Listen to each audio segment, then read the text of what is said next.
Teams are beginning to separate themselves. You have your 2-4 teams. You have your 5-1 teams. I'm going to try to do my best to give you buy low candidates if you are one versus the other, because one of these guys like Jackson Smith and Jigba, I got to lead off with. I have to put on a massive asterisk here. If you're 2-4, if you are 1-5, you have no business going out there and trading for a rookie wide receiver that's going to be giving you nothing over the short term, but that looks to be on the right path to actually giving you long-term upside.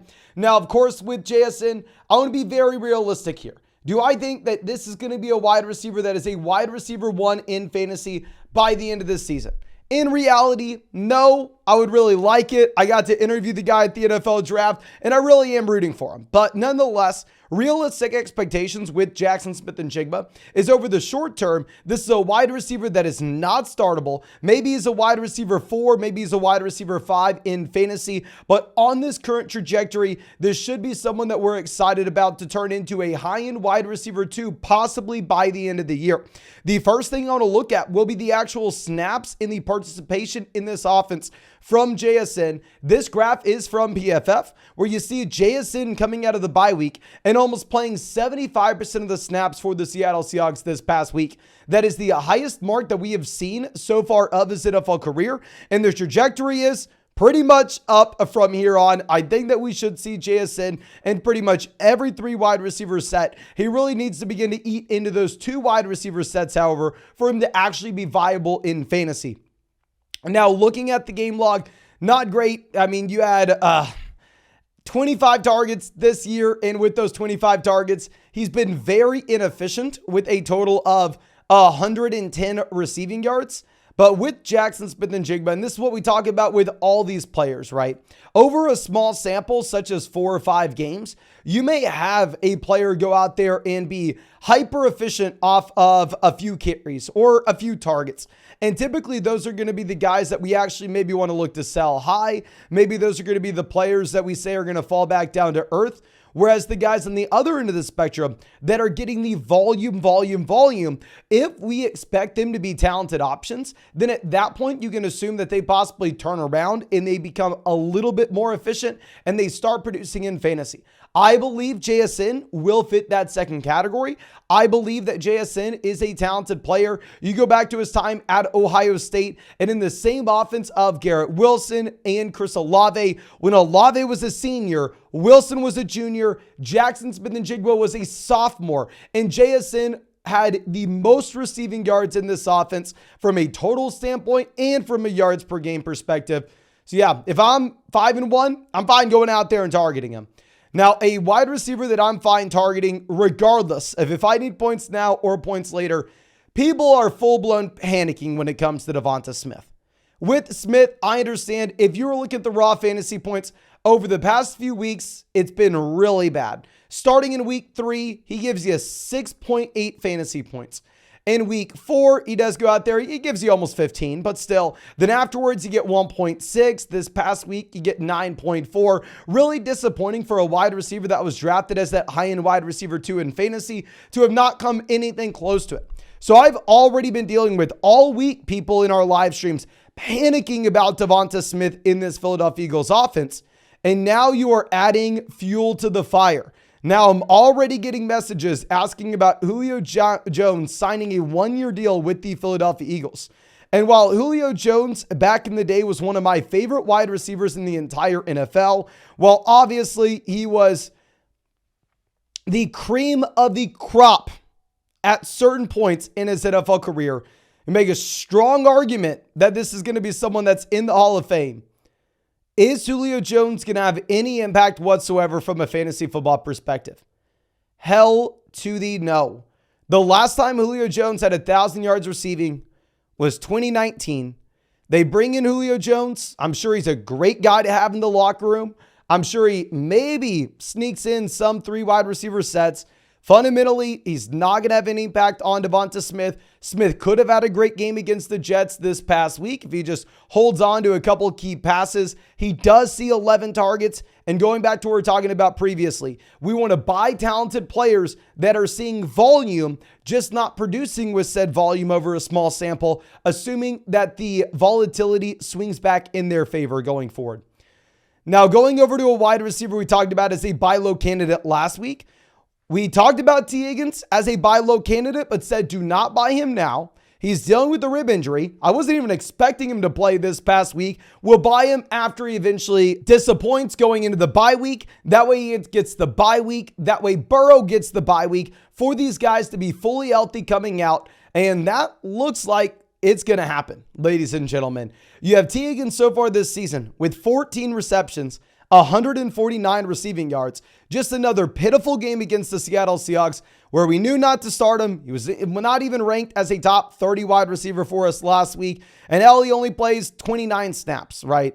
So he wasn't fully healthy. Now he gets the full week to recover. We're going to see him 2 weeks from now. So if you can buy T. Higgins as that low-end wide receiver 3, and I am seeing that price tag every single night when I answer questions in my live stream, I think that this is someone you can confidently buy and project out to be a top 20 wide receiver after the Cincinnati Bengals bye starting in week 8. Now let's go over to a running back that I need to keep on keeping track of, okay? Jonathan Taylor is an RB that went out there and split the backfield with Zach Moss yet again. And yet again, I mean, I was too low on Zach Moss and maybe a little too high on Jonathan Taylor.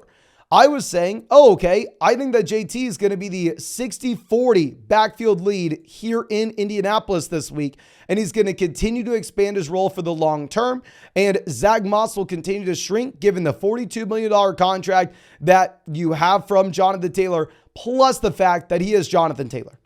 Well, that wasn't the case. You actually saw Zach Moss seeing 55% of this backfield in comparison to Jonathan Taylor at 45%. But exactly what this coaching staff said was going to happen is what's happening. You have Jonathan Taylor expanding his role while Zach Moss is taking the step backwards. Looks like it's taking a little bit more time than we initially thought. I mean, I still think that we rank Zach Moss as that low-end RB2, high-end RB3 like we did a week ago.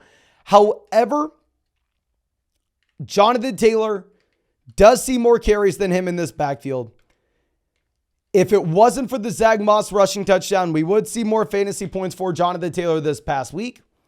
While Taylor has been frustrating, while this Colts offense isn't the best, do not be panicking on a player his second week back from an injury after they give him $42 million and he was the number one player in fantasy football drafts last season.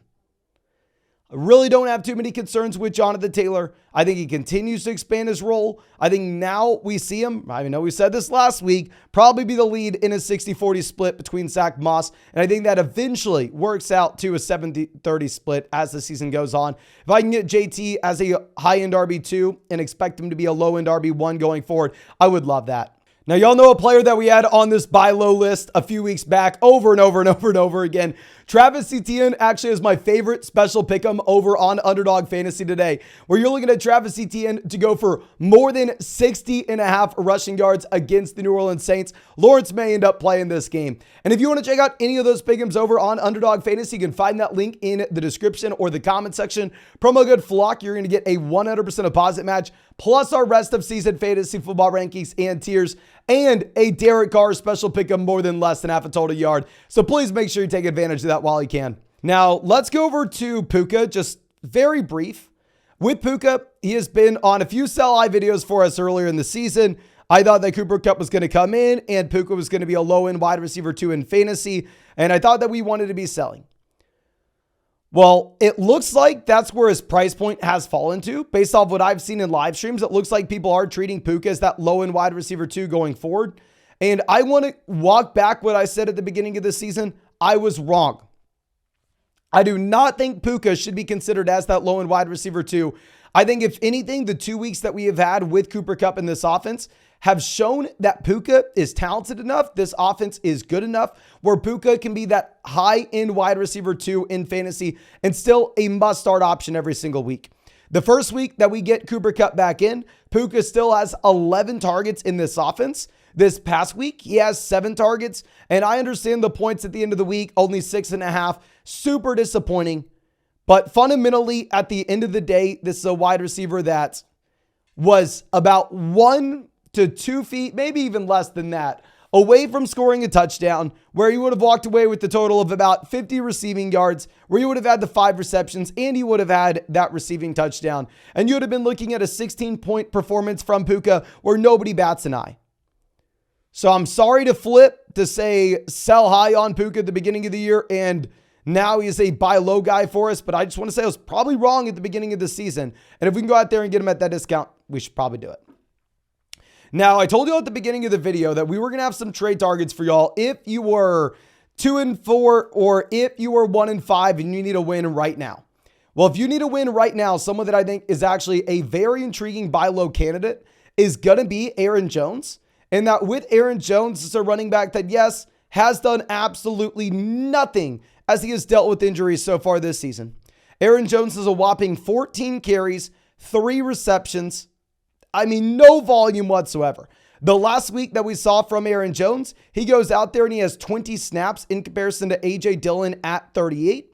Well, now we have Aaron Jones through his bye week. Now we have Aaron Jones presumably fully healthy. And going into this next week, who does Aaron Jones go up against? Aaron Jones going up against the Denver Broncos, where he most likely will project out to be a low-end RB1 for us this week, where if we can go and buy him as a low-end RB2, maybe even a high-end RB3, 100% that will be something that I'm looking to do.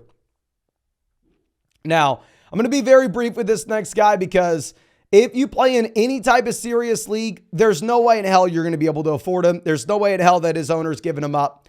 But if you're playing in a casual format, I've seen a lot of people in the live streams worried about Bijan Robinson, where with Bijan Robinson, they're saying, Mason, the Atlanta Falcons offense is horrendous. It's a train wreck. I don't know who we can trust. At the end of the day, it's going to be okay. It's going to be fine, ladies and gentlemen. Yes, the Atlanta Falcons offense has been horrendous this season. They've scored 24 points, 25 points, 6 points, 7 points, 21 points, and 16 points. The best week that we've had from them has been a total of 25 points so far this year. So Bijan has been stuck in one of the worst offenses in the NFL. As a rookie early on in the season, he has had to deal with usage from Tyler Algier, where now you don't really have to see too much Tyler Algier if you're looking at the underlying snaps in this backfield. And on top of this, what is giving Bijan Robinson an incredibly high floor is obviously not only his talent profile, but on top of that, his receiving down volume.